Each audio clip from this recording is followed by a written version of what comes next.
Two silhouettes. Overview.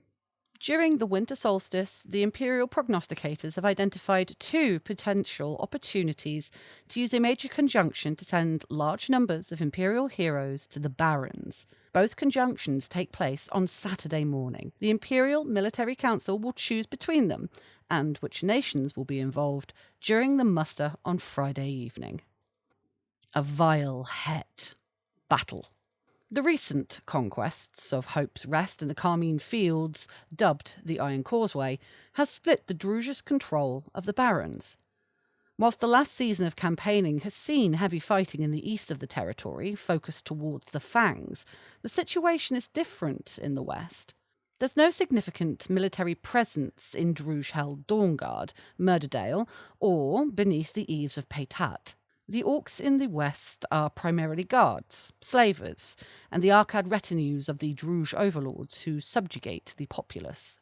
The Dornish population of these regions has suffered horribly under the brutal rule of the Druge. Sara Grubfeast, a particularly sadistic and cruel het, was installed to rule over Dawnguard following the conquest of the region at the end of 380 YE. Since then, Grubfeast has ensured the Yeofolk of Dawn are kept in their place through liberal use of the lash and public displays of violent torture for any who attempt to fight back. Should a plot be uncovered or actions of dissent suspected, then the het takes great delight in making an example of the rebels or anyone unfortunate enough to be close by at the time. Her favourite punishment, and the likely reason for her epithet, is to have her personal Khalid guards force-feed a prisoner a massive bowl of live and wriggling larvae, and then listen to the anguished cries of pain as the maggots begin to devour the victim from the inside out. Information passed to the Empire by courageous Yeofolk has revealed the whereabouts of Grubfeast and her council of lesser hets, tepals and gulai. In the rolling woods of the former de Chalon estate, Grubfeast has called together forces from across Dawnguard to make plans and prepare for what is expected to be the start of a prolonged discussion. An opportunity to attack the vile het and her murderous allies at the de Chalon estate in Dawnguard has been identified on the Saturday of the winter solstice. Objective: kill Sara Grubfeast. Eliminate the Druge governor of Dawnguard, Sara Grubfeast. Killing her will bolster Dornish morale and destabilise Dawnguard, making it impossible for the Druge to despoil the area until the governor is replaced. Sara Grubfeast and many of her closest advisors are gathered at the de Chalon estate to hold council and plan for the coming season. Dispatching Grubfeast and her entourage will weaken their control over the Western Barrens. The governor is loathed throughout Dawnguard, a deliberate consequence of her brutal reign. On her orders, the Druge have worked tirelessly to crush the spirits of Dornish people, forcing Yeofolk and nobles to toil in fields, forests and mines to produce resources to fund the Druge conquest. Druge rule is marked by frequent acts of petty cruelty inflicted on the Dornish people for no other purpose than to humiliate them and to break their will. These calculated efforts are slowly sapping the will of the Dornish, leaving them with only hate to save them from despair. An effective military strike that successfully executes Sara Grubfeast will lift the spirits of Dornish folk across the Western Barrens and help fan the flames of ambition, courage and pride in the hearts of everyone who hears of the Empire's triumph. The effects will also be felt beyond the Barrens. Elation in Astolat, Summerhome and Weirwater at the victory of the Steel Causeway is at risk of turning to frustration as awareness of the brutal conditions endured by the people of Dawnguard slowly spreads. The indomitable Dornish armies are in the perfect position to attack, and victory would allow them to restore the glorious sun banner to its rightful place, flying over the strongholds of Dawnguard. People with little understanding of the wider military goals in the Barrens are expecting quick victories, and could turn truculent if they believe their fellow countryfolk are being left to suffer under Druge rule. Eliminating the Druge governor will quiet the most impatient voices and consolidate Dornish support for the imperial strategy to free the Barrens. It could also ensure that a potential disaster is averted. The loss of the governor and her henchlings would throw Druge rule over Dawnguard into disarray and make it more difficult for the Orcs to take effective action. There may be some reprisal for acts of rebellion, but no concerted action will be possible until the Druj can appoint a new governor, which might take some time given the way Dawnguard and the adjacent regions are cut off. This could be crucial. The Druj have a reputation for despoiling the lands under their control, destroying everything of value if they can't hold it. Such strategies were on full display in Zenith, where the Druj burned spires and slaughtered their occupants simply to damage the Empire. Thus far, the Druj have not done that in Dawnguard, apparently because they expected their rule here to last. Once it becomes clear that they will have to flee, the Druj governor may well give orders to sack the region, slaughtering anyone who can't flee, carrying off everything of value and burning the rest. It is standard Druj warfare, and eliminating the governor would eliminate that risk. Capture the collaborator. Capture the Imperial citizen collaborating with the Druj. Bringing them back to Anvil may present an opportunity to question them and gain further intelligence. Not every Dornish citizen of the Barrens has remained firmly opposed to the Druj. There's at least one individual collaborating with the tyrants. Sadly, such things are not as rare as anyone in the Empire might like to hope. In any war, there are always individuals who discover that cooperation pays dividends. In most cases, such treachery extends no further than a little pecuniary self-interest. Providing goods or services to the invaders might fall far short of the ideals of virtue, but it rarely amounts to a great deal in the grand scheme of things. However, someone will find a way to become a whole lot more important than that. And that's what seems to have happened here. There's very little information available to the Empire on what this person is up to. But what is known is that they are privy to some of the councils of the Het. There are wild rumours that they have worked closely with them or for them. It's not clear what exactly is involved, but ritual magic of some kind is certainly involved. The likeliest explanation is that this individual is some kind of enchanter and is able to provide the Het with powerful aid, for which they are undoubtedly being well paid. That's the simplest, likeliest explanation. Few things in war are simple, however, and it could be a boon to the Empire to find out more. To do that, they'd need to capture the collaborator and bring them back to Anvil, assuming it's possible to do so. The individual is a small amount of notoriety in the Empire, having been declared a sorcerer back in 380 YE by Eudemon of Halcyon Spire. If possible, the Imperial hero should capture the collaborator and bring René Duloir back to Anvil for questioning. Threat: the Venom Weavers. Neutralize the rituals of the Venom Weavers in Res Shorlak. The governor is supported by a group of Gulai and Vicari ritualists, adepts in the magic of spring.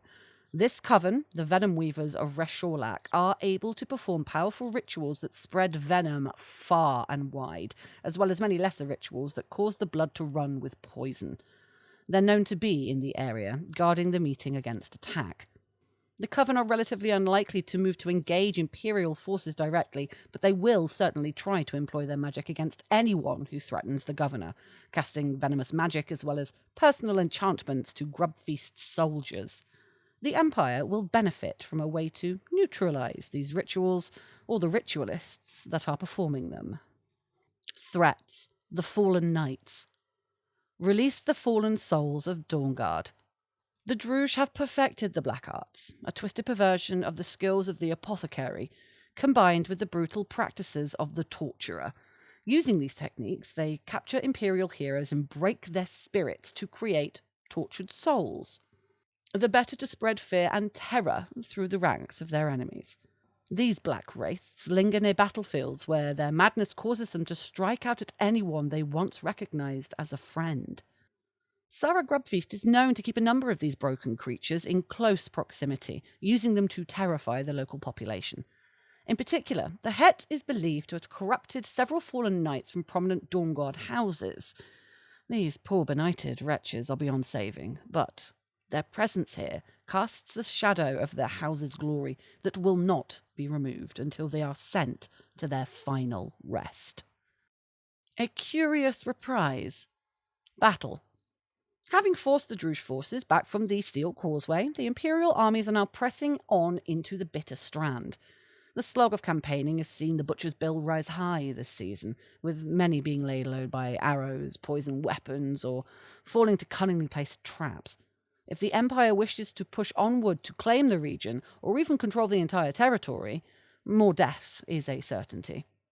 The grim understanding is quietly spoken of among the ranks as they gaze towards the towering coastal rock stacks of the Fangs that rise above the sea mists on the horizon. The land here is battered and windswept. There's scattered tree cover, coastal scrub, and stretches of mudflats between low rocky islands lie on the approach to the Fangs. This headland rises up from the coast through scattered worker camps, warehouses, and overseers' barracks. The damage caused by the recent inundation is evident across the entire area. Cloying silt lies across the wintry meadows, and debris from a vast flood can be seen trapped in shrubs and trees. The buildings that remain are either of sturdy construction, lie on high ground, or have been hastily repaired. Beyond, the greystone pillars that top the Orcs' prized mithril mine. The mines have been badly damaged by Imperial magic, but the Druj are already attempting to rebuild them. To do that, they've brought in a small group of Orc slaves, many of whom have tattered gull feathers tied to their ragged clothes. The only Orcs like that anyone's got any records of are the Ravin of the Western Barons. Most people believe they were all slaughtered in the late summer of 380 YE, following the uprising of the Barons' Orcs against the Druj and the brutal reprisal that followed. It now appears that not all of them are dead, and that this group at least are of use to the Druj in some way. There is a major conjunction that will enable the Empire to use the Sentinel Gate to reach Bitterhead on the Saturday of the solstice. If the Imperial heroes can reach the Ravin, they can free them from the stockade where they are being held and attempt to get them to freedom. Objective: rescue the Ravin. Rescue the surviving Ravin from the Druj and escort them off the battlefield. Freeing these Orcs will introduce a new faction into the Barons and could help foster better relations between the other factions and the Empire. The area around Bitterhead is currently a hive of activity, with Arcad fighters patrolling the woods and gangs of workers labouring to repair the damage from the recent deluge and shore up the meagre protections for the mithril mine. Close to the area of expected contact lies the work camps of the Fangs, the mineheads, the warehouses, and other significant assets for the Orcs. These workings are vital to the Druj at this time. They need to make them operable quickly to supply mithril for their armies. Fierce resistance to any attack can be expected as the Druj respond to the threat posed by Imperial forces. The Ravin are being held in a stockade within a dense woodland area. Locating them won't be easy. The thickets and tangled paths of the wood are reported to make it hard to quickly reach areas within the woods. The wood was exposed to a heavy inundation after the summer solstice, and the ground is treacherous in several locations, giving the Druj an advantage in how they can move and protect the areas under their control. Imperial forces will need to deploy carefully on the field to respond to elite Arcad fighters that could arrive from many directions across the headland as they attempt to thwart any attempt by the Empire to complete their objective. Once located, the Ravin will need to be escorted out of the woodland and then to relative safety. They'll be able to give directions on where they need to be taken to and how long they'll need the Empire to provide a rearguard to effect their escape into the Wild Barrens. Once they're out of the reach of Druj patrols, the Ravin should have no further problem fleeing into the Barrens. There are not many more than a dozen Ravin, but the founding members of their clan were instrumental in bringing together a disparate coalition of Orcs and humans in the Barrens, who were willing to fight all sides in the hope of winning independence for the Barrens. If the Empire are able to rescue them, it will introduce a new political faction into the Barrens, one that might be persuaded to view the Empire, if not as friends, then at least without open hostility. It could also help to foster better relations between the Empire and the other non-Dornish factions in the Barrens, many of whom were once allies of the Ravin, and who may look favourably on a successful attempt to rescue them. Objective: access the Summer Regio. Several summer heralds have been observed across Bitterhead, suggesting that a Summer Regio may be located nearby. It's not clear how much the Druj can make use of a Summer Regio, but their commanders will be painfully aware that the magical locus may be a key target for the Empire's attack. If the Empire are able to seriously threaten the Regio, that would force the Druge to bring additional forces to resist the attack, limiting their strength in other areas of Bitterhead. Better yet, if held for long enough, a coven would be able to summon one of Cathan Canet's frozen citadels in the region of Hope's Rest, a task that's not currently achievable from the Imperial Regio in Anvil.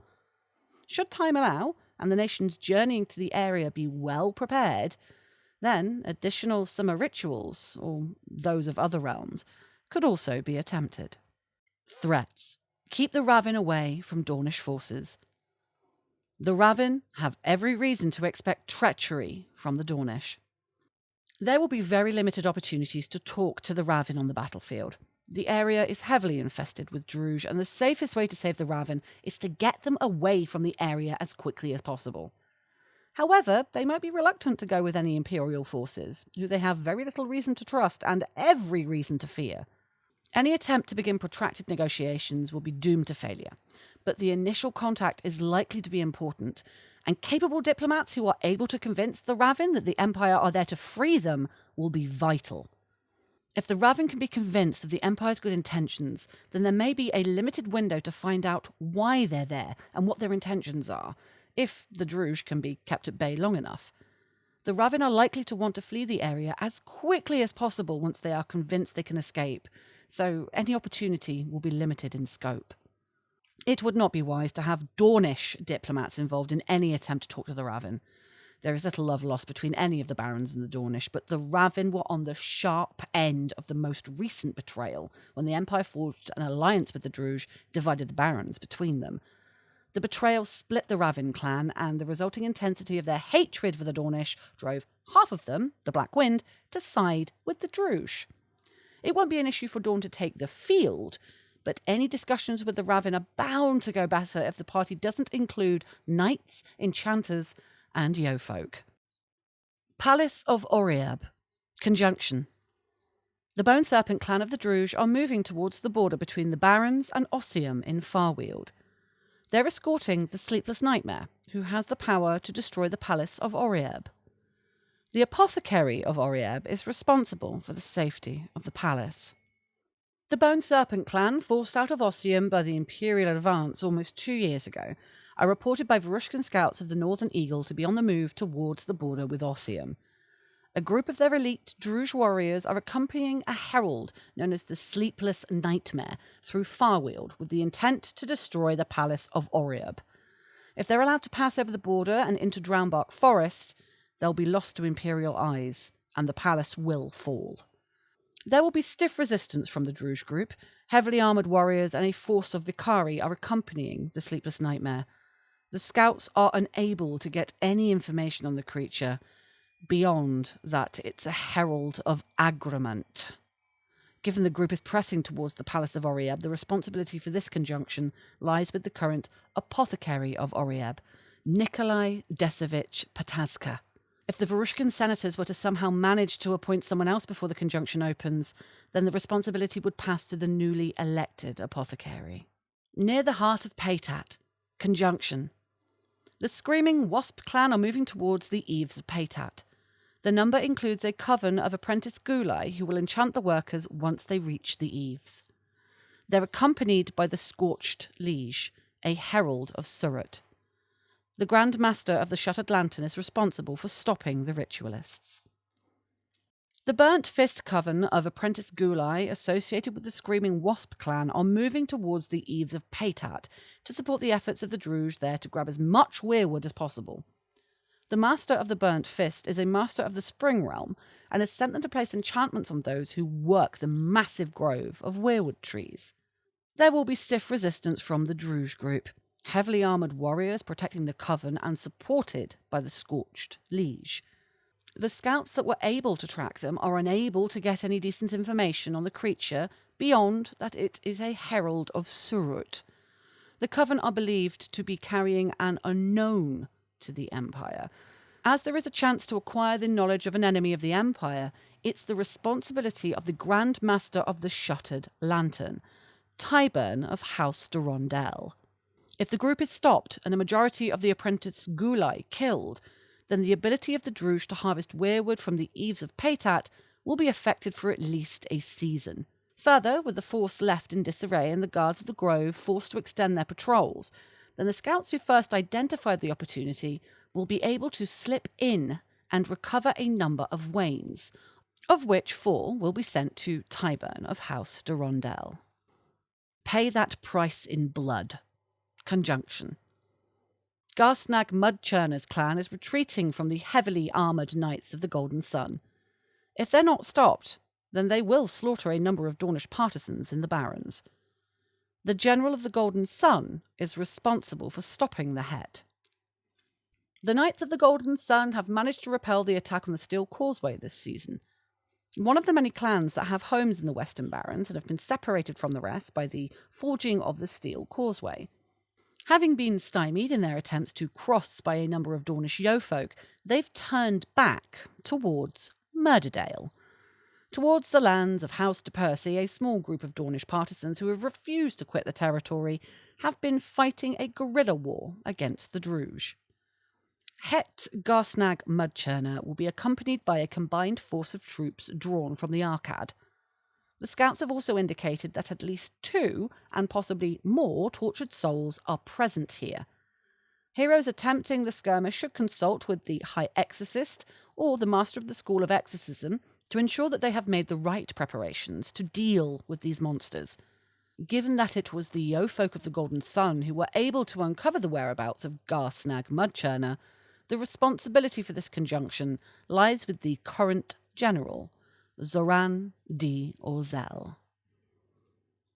Your further reading includes In the Lonely Hour, The Silent Page, and The Conflict in the Barrens.